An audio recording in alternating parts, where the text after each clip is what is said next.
cadetes y cachorros a capela.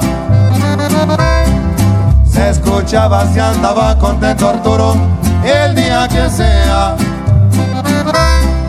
Cuernavaca, México, en Acapulco se paseaba. Licenciado Bota Blanca, su ayudante era el Barba. Sierra, Puerto Valles o ciudades trabajaba.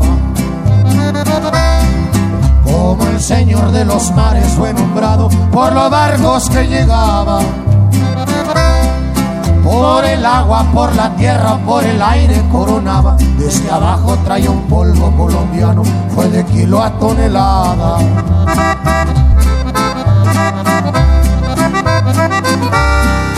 Bondadoso y si por alguien daba todo, su familia por su sangre puso el pecho, no le importó dar la vida. No toleró las traiciones, siempre defendió lo justo. Solo vine a contarles un poco más del hombre, él fue Arturo. Y échale, carnales.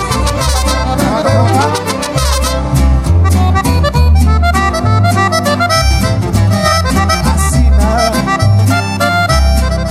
En aviones boludos, carro de lujo y caravana.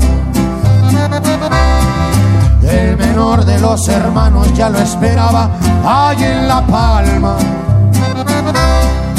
Pistas, ranchos, calles de terracería recorría. Este sí sabía para qué era el dinero, por eso lo repartía.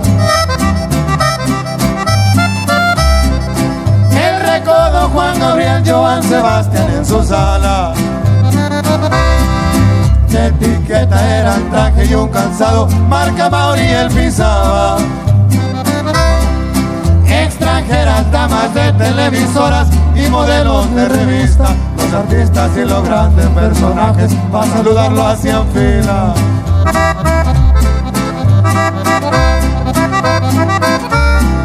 Bondadoso y si por alguien daba todo, su familia por su sangre puso el pecho y no le importó dar la vida. No toleró las traiciones, siempre defendió lo justo. Solo vine a contarles un poco más del hombre, él fue Arturo.